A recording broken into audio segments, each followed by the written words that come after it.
What is up, African fight fans? It's your boy JB back again with another Gbas Gbos. What Gbas Gbos is, ladies and gentlemen, this is where I scour the internet, find African fighters, newsworthy topics, and I bring them to you over here. I tell you my opinion, but what's most important is your opinion. So, yeah, make sure you drop your comments, and I'll reply to every single one of them if you have a different opinion from what I'm about to talk.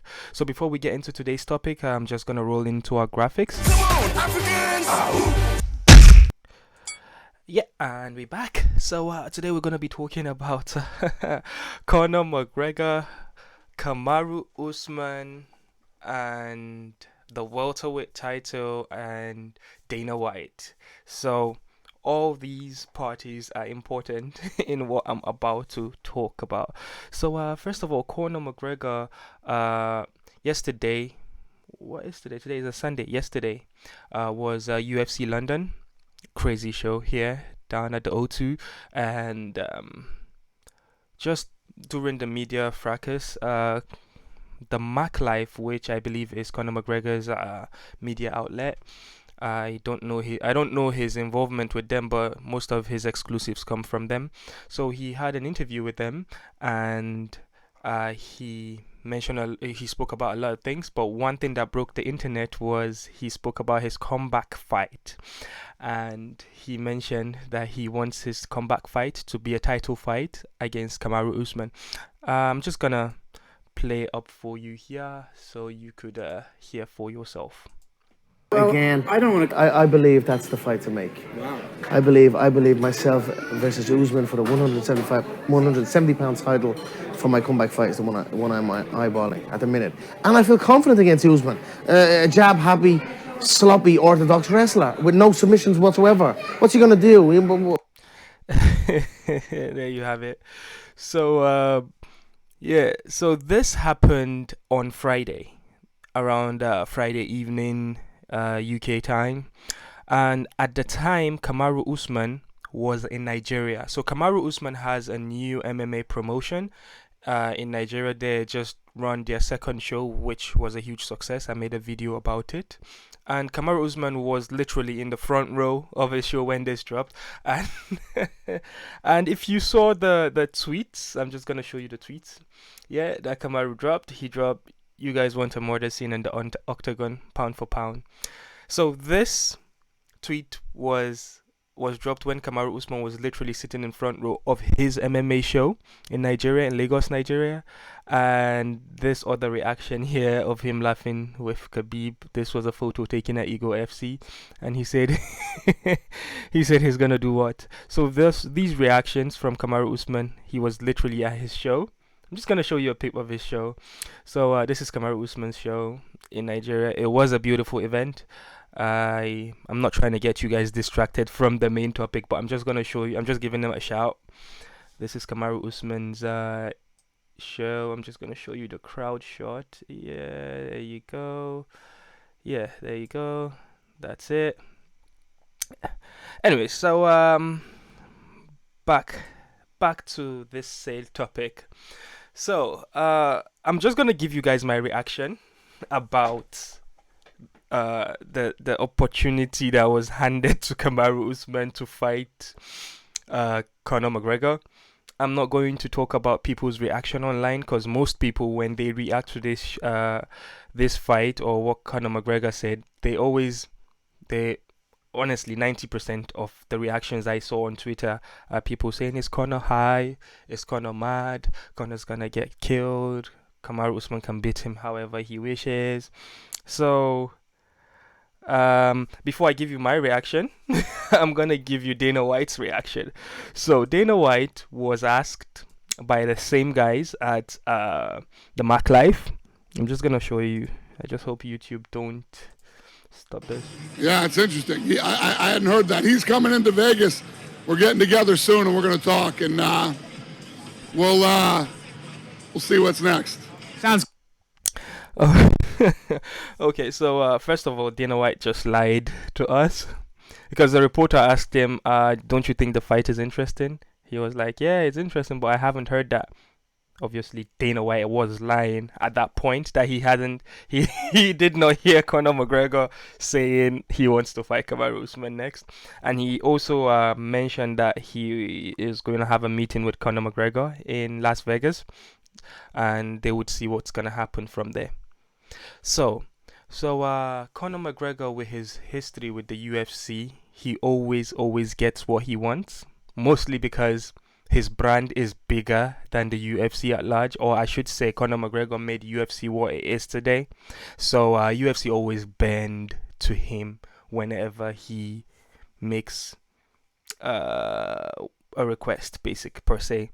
That's that's one of the reasons why Dana White did not want Khabib to retire. That's why we had the light heavyweight division put on hold for the longest time. Dana trying to get Khabib into 100 meetings with him, trying to convince him to get back into the UFC, not to retire and all that. Before Dana White finally accepted, that's because he knew that there is a potential fight between Khabib and Conor McGregor too, and he knew how big the first fight was. So again, Conor McGregor has always got in his way. He got to fight. He got to fight Aldo because he wanted to. He got to fight Dustin Poirier twice because he wanted to. He got to fight Nate Diaz once, and we never. He got the second fight, and we never got the squasher, basically the third fight, because he did not want. So he always gets what he wants to do with the UFC, and if he insists on fighting Kamaru Usman, as much as Kamaru Usman is the pound for pound #1 fighter in the world, realistically speaking, I don't think Kamaru Usman has a choice. He does not have a choice. He just has to do it because of, first of all, the money, and then Conor is going to drag your name into the limelight. He's going to make you a bigger star if you fight him, per se. And this also comes down to, we know that Kamaru Usman has been trying to get that money grab fight because he had all the money fights in the welterweight division has been done already. He fought Masvidal twice, Colby Covington twice. Altogether, he sold probably 4 million pay-per-views altogether. No, I should say 3.5 million pay-per-views, his 4 fights with Kobe and Masvidal. So there is nobody else again in the welterweight that has the star power. That's why you saw Kamaru stretching out, trying to get the Canelo fight because he wanted that money grab. I would say him and his management. And just like that, McGregor just called him out. And my people say two now, man. It means everything falls in place for Usman right now in his camp.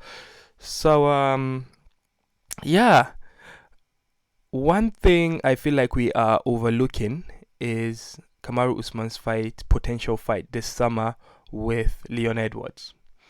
If you watch the media build up to UFC London here, you would notice that European media, MMA media, like mostly the giants, mostly BT Sport out here, were pushing Leon Edwards hard. And Kamaru Usman has already mentioned that he's gonna fight Leon Edwards this summer, and Leon Edwards is next in line. And now this came up. So now the question is Leon Edwards' title shot in jeopardy? Because it hasn't been made official yet. Can Conor McGregor push aside Leon Edwards and fight Kamaru Usman instead? I think Kamaru Usman would like that, although he had already said Leon Edwards is next. But the thing is, if Kamaru Usman decides, okay, I'll fight Leon Edwards and then I'll fight McGregor afterwards, I feel that's that's too risky, because a lot of people out there are writing off Leon Edwards.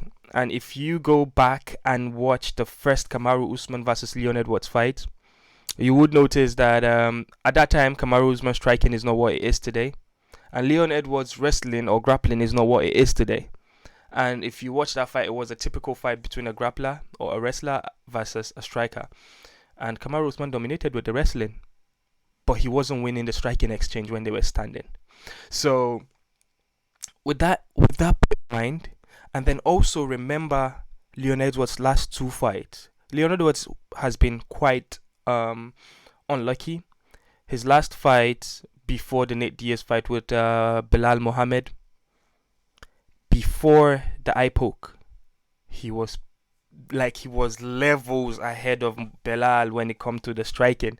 You could see that he was like eating Bilal up. He would probably gotten a finish at that fight, and we forgot all that because of the eye poke. And then we had the fights with Nate Diaz, Leon Edwards. He fought that fight. That's a 5-rounder fight, 25 minutes. I would say for 24 minutes he was piecing up Nate Diaz. It was at some point it became disrespectful because he'll get a sweep, he'll stand and be like, "Yo, get up."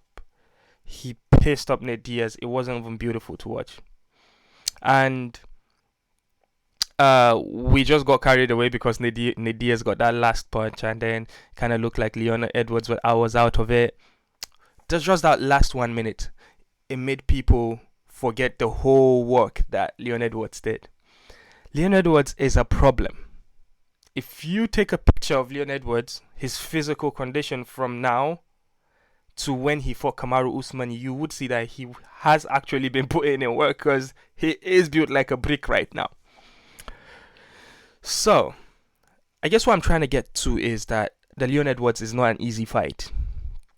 For Kamaru Usman, it's very risky. And Leon Edwards did mention that Kamaru Usman is falling in love with his hands. Mostly because, he is falling in love with his hands, I agree. But he is getting results because he's knocking out people out there.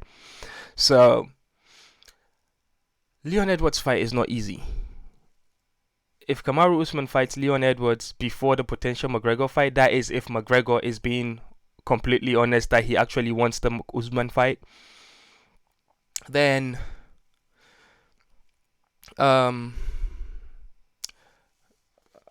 honestly I got lost in a train of thoughts there. But basically what I'm saying is it's very risky. We shouldn't write Leon Edwards off, and there's a lot to talk about. Again, this is my opinion, guys. You guys should tell me about your opinion down below in the comment section. And do you actually think that this McGregor-Usman fight is next, or is Leon Edwards versus Usman still gonna happen?